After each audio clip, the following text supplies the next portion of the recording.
Gangsters, what's up guys? Tyrell here. If you like crypto, on this channel I bring together the fundamentals and the technicals to carry valuable information to help you on your journey. A free way to support this channel is to like, comment, and subscribe. It really helps me out. And I'm going to be doing 3 giveaways. So in my last video, I was saying how I would give away $1,000 when I hit 1,000 subscribers. What I'm actually going to do is give away $100 when I hit 100 subscribers, $500 when I hit 500 subscribers, and then the $1,000 giveaway when I hit 1,000 subscribers. So make sure to subscribe. And from the last time that I did this, so last video, I actually doubled my subscriber count. So thank you for everybody that went ahead and subscribed. It really does help me out. And if you actually go ahead and comment on these videos, I make sure to either like or reply to each and every one of those. So it's really cool interacting with you guys. And yeah, let's get into what I want to talk about. Looking at my YouTube, we were at 29, now we're at 61. So thank you all. Looking at the total crypto market cap, we're currently sitting at $1.475 trillion. Yeah, we're kind of just like bouncing within this range here, and we're above 1 trillion, but below 2 trillion. So kind of like a wasteland, if you say. Let's move this down here. I'm only going to show a couple of charts, not like my usual watch list, just the stuff that really matters. And looking at total 2, so this is the total crypto market cap excluding Bitcoin. So you could say this is the altcoin market, currently sitting at $858 billion. This actually reflects Ethereum pretty well, not gonna lie. Looking at Bitcoin dominance, we're currently sitting at 41.81%. So if you take like all of the cryptocurrencies out there, all like 10,000 cryptos, and you put them in like percentages, Bitcoin is 41.82% of the entire market. And yeah, you can gain a lot of information by looking at the Bitcoin dominance, whether the dominance is falling, so you can say that's like an altcoin season, or the Bitcoin dominance is rising, meaning more capital is flowing towards Bitcoin than altcoins. Ergo, the price of Bitcoin is going up. However, the price of Bitcoin is actually down. And I put on this accumulation zone text here because that's exactly what it is. People are accumulating here. I'm accumulating here. Somebody else is accumulating here. Institutions are accumulating here. Everybody's buying some right now. However, what you can see here from like the past couple of days, starting at the beginning of June, price has declined a little bit. I identified this zone here, like this was like a previous low, and we're currently resting right above it. If you look at order books, say like on Coinbase Pro or Kraken, or if you use Binance, you can see that there's a lot of buy orders around this level at 30,000. Plus, that's a psychological level where people are just like, that's a nice round number. I wouldn't buy some Bitcoin at that level, because when it was at 60,000, I was thinking, oh, if I can get this at half the price, I would definitely buy it.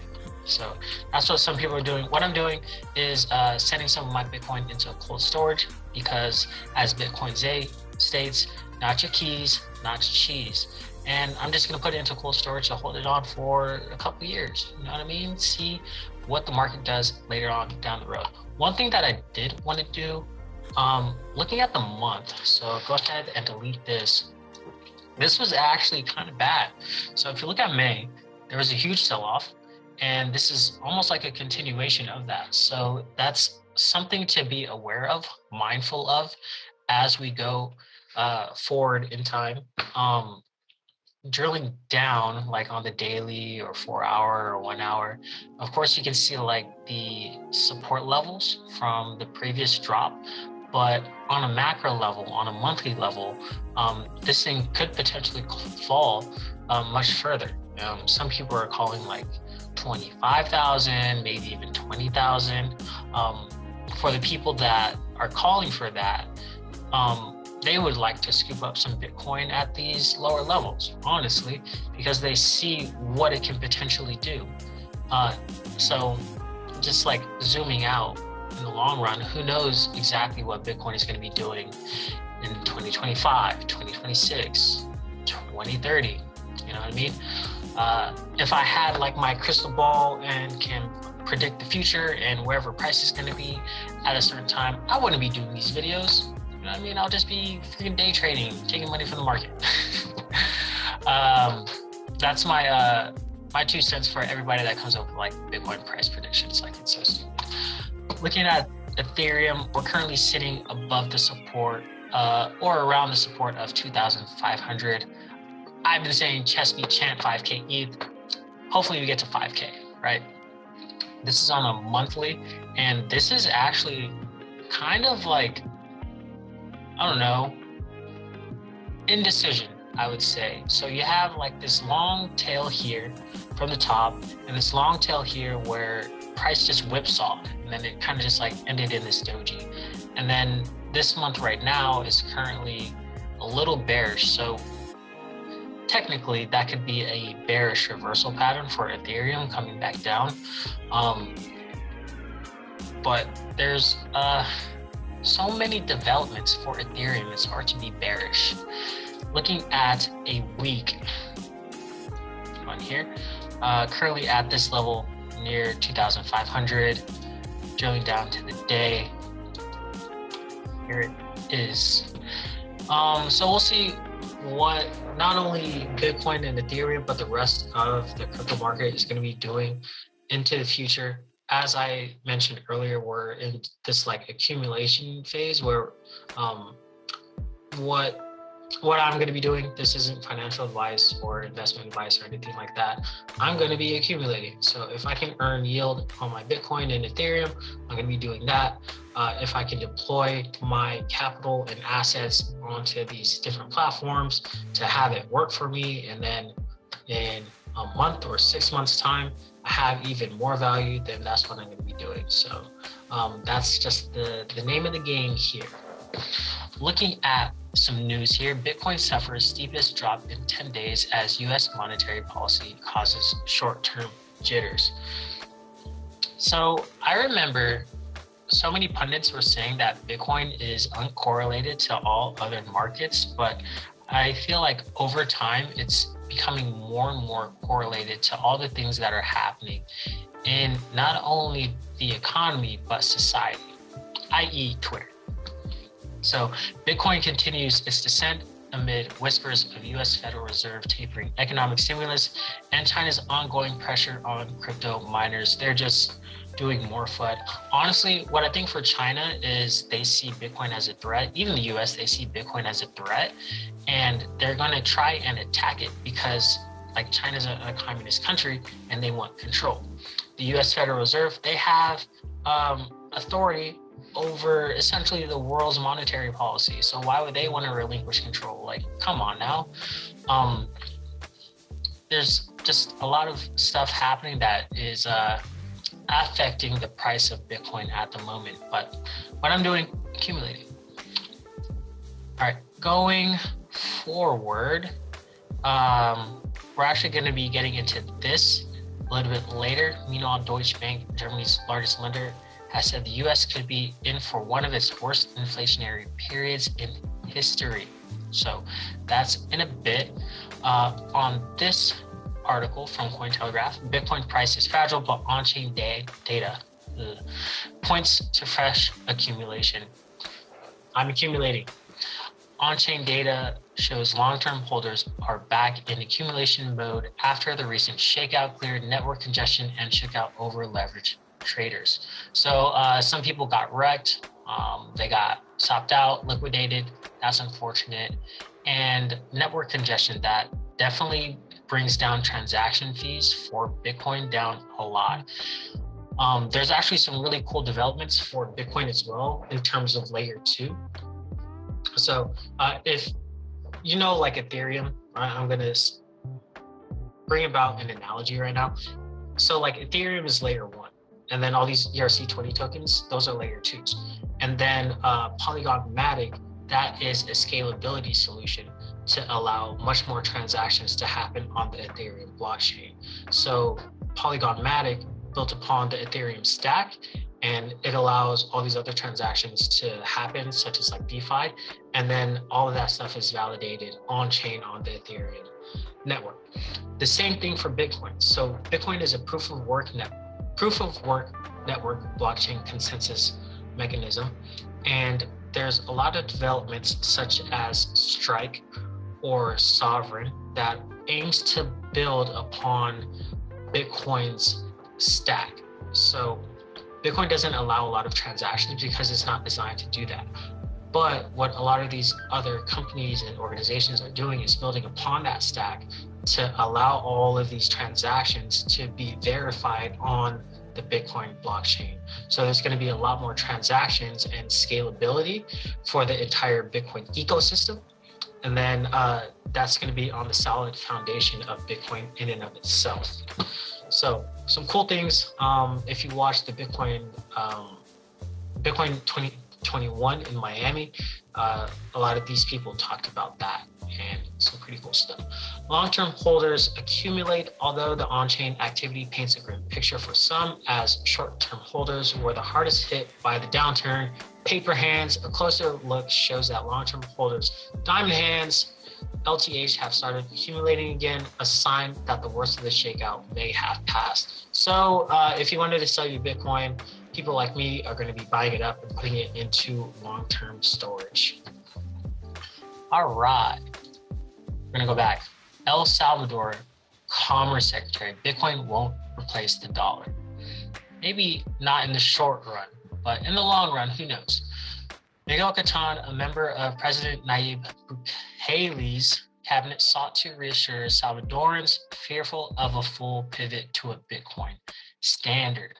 Now, there's a part in here that I need to note, which is right here. The discrepancy between the Bitcoin price over 30,000 and their country's sub $300 a month minimum wage has only deepened the confusion, he said. Bitcoin is divisible to the 8th decimal, making it possible to buy a fraction of a coin. But this is not always obvious to people unfamiliar with the cryptocurrency. And this comes with time and education as more people get educated on what Bitcoin is and how it functions. So Bitcoin is divisible by 8 decimal points. 100 millionth is a Satoshi, right? That's the smallest unit. Think of like dollars to cents, like the penny is the smallest unit of account for the US currency. But for Bitcoin, it's divisible to 8 decimal places, and it's called a Satoshi. So these people, they can buy $5 worth of Bitcoin, or $10 or $100 or $300 worth of Bitcoin. The thing is, in order for all these people to get onto the Bitcoin network, there needs to be more scalability, which is what companies like Strike is doing, or Sovereign, or all these other scaling solutions for the Bitcoin blockchain to allow these people to transact, Lightning as well, to allow these people to transact with Bitcoins, but not paying a really high network fee for using the network in and of itself. So that stuff is going to come with time, and as people become more educated on Bitcoin and just like listen and see like how it actually functions, they can say like, oh, I can buy $10 worth. Just like you could buy $10 worth of any other cryptocurrency out there. A lot of people, they just look at $30,000 and they think like, oh, I can't afford that. But it's divisible to 100 millionth of a decimal point, or like 8 decimal points. You know what I mean? So you can afford Bitcoin. And building upon this, after the president of El Salvador said that he's going to be accepting Bitcoin as legal tender, a lot of other South American politicians are changing their Twitter profile pictures to laser eyes, which is pretty dope. So like you got this guy from Paraguay posted a laser eyes photo and promised a Bitcoin announcement this week. So I think there's going to be a lot of developments within like the Bitcoin space. as more and more countries like just accept it, and it will allow them to do some other things. So like the floodgates look like they're going to be opening soon. This just really bodes well for like mainstream adoption and self-sovereignty, financial literacy, cool stuff. Now, I was speaking earlier how Deutsche Bank was saying that the US was in due, I would say, for inflation. So this article here from CoinDesk, inflation could send the global economy into recession as central banks lose control. And this makes sense, right? So consumers will surely spend at least some of their savings as economies reopen, wrote Deutsche Bank Chief Economist David Volcker's long name, along with Peter Huber, Global Head of Economic Research, and Jim Reed, Head of Thematic Research. So this is the thing. This raises the very real specter of consumer-driven inflation, which is what these people wanted, honestly. Like, if the game was to lock everybody down, give everybody stimulus, and then they opened the floodgates, and they were saying that they couldn't get inflation pre-pandemic, but post-pandemic, they just created this environment where there's going to be rampant inflation, and then they're going to have to put the brakes on the inflation and then cause some other effects in the economy. It's kind of crazy. Actually kind of smart, not gonna lie. So these people that are running the treasury and the reserve, they're doing their thing. Kudos to them. They have like the power of the purse, so they can do whatever they want to do. But going back to like this article, it makes sense. So like you have these people locked down from the pandemic for the past year and a half, and they weren't able to really do anything. We weren't really able to do anything. And as we come out of the pandemic, we have all this money that we didn't spend traveling, going to places for concerts or anything like that. And as things open up this summer, you're going to have millions of people just being able to buy things and travel. So naturally, the prices of everything is going to go up. Like, you're hearing it from the horse's mouth, Deutsche Bank saying inflation is going to rise. And I mean, we kind of already see it now. If you look at the core CPI, they said 4% for like the basket of goods that they do their report on. However, if you look at the prices of lumber and wood, then prices are up 700%. Housing prices are up an astronomical amount when everything was locked down. Like, it just doesn't make sense on paper, but you know, this was kind of engineered. And this kind of like I would say segues into my next point of Trump calling Bitcoin a scam. Screw this guy. Honestly, I think what he said was intellectually dishonest. And I understand why he said that, because he was a former president, and he said he doesn't like it because it is another currency competing against the dollar. Essentially, it is a currency competing against the dollar. I want the dollar to be the currency of the world. That's what I've always said. And all right, cool.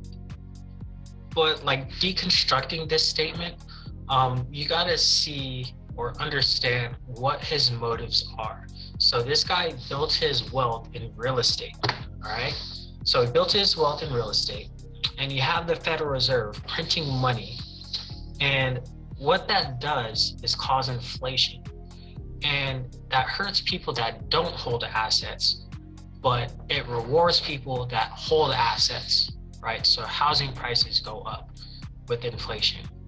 What does this guy own? He owns a lot of real estate. So if he wants the US dollar to be the currency of the world and have the Federal Reserve print a lot more dollars to cause inflation, inevitably his net worth goes up because he owns so much real estate. He's already a billionaire. So if the Federal Reserve prints trillions of dollars more, his assets, his real estate increases in value naturally. All right, but that's my 2 cents. I hope this information was useful. Once again, this is Tyrell.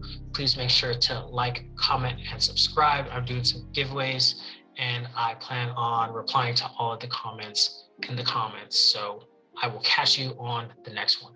Peace.